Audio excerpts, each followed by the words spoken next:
Assalamualaikum warahmatullahi wabarakatuh. Salam sejahtera. Apa kabar kawan-kawan semuanya? Semoga dalam keadaan sehat dan tetap semangat. Kali ini kita di channel Lintas Pena akan membahas mengenai materi sejarah kelas 10 tentang konsep berpikir kronologis, sinkronis, diakronis dalam ruang waktu dan sejarah. Baik, kita akan masuk ke materi pertama, yaitu tentang pengertian sejarah. Sejarah berasal dari bahasa Arab, yaitu pohon. Nah, pohon ini merujuk kepada silsilah, terutama silsilah raja atau dinasti pada masa lalu. Karena pada masa lalu selalu diidentikan dengan silsilah untuk melihat bagaimana suatu sejarah itu. Nah, berikutnya kita akan masuk kepada pengertian sejarah menurut para sejarawan populer atau sejarawan terkemuka. Di sini ada Herodotus dan Ibnu Khaldun.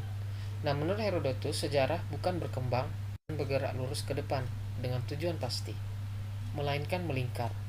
Yang tinggi rendahnya disebabkan oleh keadaan manusia. Berikutnya menurut Ibnu Khaldun, sejarah adalah catatan tentang manusia dan peradabannya dengan seluruh proses perubahan secara nyata dengan segala sebab akibatnya.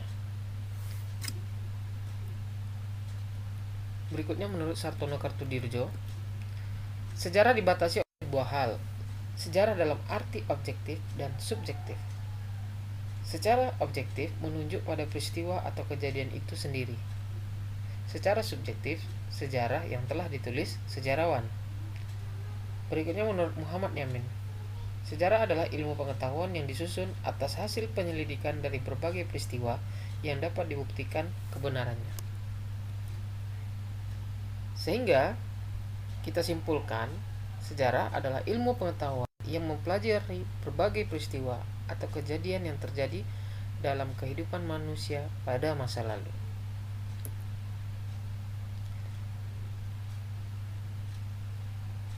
Berikutnya kita akan masuk kepada 3 unsur penting sejarah. Jadi di dalam peristiwa sejarah ada 3 unsur penting. Yang pertama adalah manusia atau tokoh atau pelaku, kemudian ada ruang, ya, tempat, kemudian ada waktu. Nah, contoh ini kita lihat adalah peristiwa proklamasi kemerdekaan Republik Indonesia. Yang pertama tokohnya adalah Soekarno dan Hatta. Ruangnya itu di Jalan Pegangsaan Timur nomor 56 Jakarta. Waktunya itu 17 Agustus 1945. Nah, inilah yang menjadi identitas dalam peristiwa sejarah. Berikutnya kita akan masuk kepada cara berpikir kronologis dalam mempelajari sejarah. Kita akan masuk kepada kronologi. Berasal dari bahasa Yunani yaitu kronos, yaitu waktu, dan logos, uraian atau ilmu. Dan artinya adalah ilmu yang mempelajari tentang waktu yang membantu menyusun peristiwa sejarah sesuai urutannya. Tujuannya agar terhindar dari anakronisme. Anakronisme itu adalah kerancuan waktu antara satu peristiwa sejarah yang satu dan peristiwa sejarah yang lain. Jadi dalam kronologi secara kita simpulkan, sehingga kronologi itu adalah ilmu yang mempelajari tentang waktu yang membantu menyusun peristiwa sejarah sesuai urutannya. Nah, ini adalah contoh dari kronologis. Kita bisa lihat yang pertama itu 6 Agustus 1945, kota Hiroshima dibom atom oleh sekutu. Kemudian tanggal 9 Agustus, kota Nagasaki dibom atom oleh sekutu. Di tanggal 14 Agustus, Jepang menyerah kepada sekutu. Di tanggal 16 Agustus terjadi peristiwa Rengas Dengklok, dan pada tanggal 17 Agustus 1945 terjadilah peristiwa proklamasi kemerdekaan. Nah, ini adalah contoh bagaimana cara berpikir kronologis dalam mempelajari sejarah. Berikutnya kita akan masuk kepada materi cara berpikir diakronik dalam mempelajari sejarah. Diakronik berasal dari bahasa Yunani, yaitu dia atau melintas atau melampaui, dan kronos itu waktu. Sehingga artinya adalah diakronik adalah sesuatu yang dapat melintas, melalui, atau melampaui dalam batasan waktu. Ini akan mengajarkan kepada kita untuk lebih teliti dalam mengamati peristiwa sejarah. Kemudian, dalam pembatasan waktu, sejarah mengenal periodisasi, yaitu pengklasifikasian peristiwa-peristiwa sejarah dalam tahap-tahap pembabakan waktu. Nah, ini adalah contoh dari periodisasi sejarah Indonesia. Ya, jadi cara berpikir diakronik itu dengan periodisasi.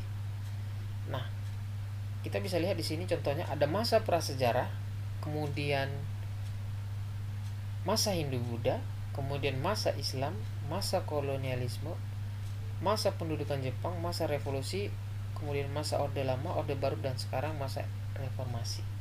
Nah, ini adalah cara berpikir diakronik dengan periodisasi sejarah.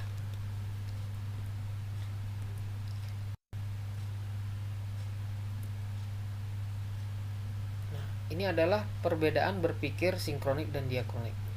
Sinkronik, penulisannya melebar dalam ruang, seperti di contoh. Ya, perubahan sosial di Yogyakarta. Sementara kalau diakronik itu penulisannya memanjang dalam waktu.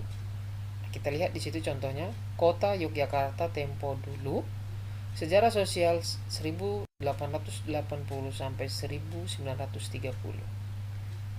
Inilah perbedaan berpikir sinkronik dan diakronik. Selanjutnya kita akan masuk kepada konsep perubahan dan keberlanjutan dalam sejarah. Perubahan itu adalah kejadian atau peristiwa yang membuat perbedaan berlangsung secara zigzag. Kalau keberlanjutan adalah suatu keadaan yang telah berlangsung lama, berlangsung secara garis lurus.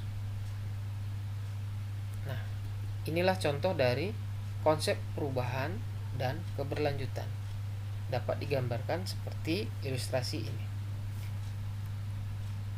Baik, sekian materi dari saya tentang materi kali ini.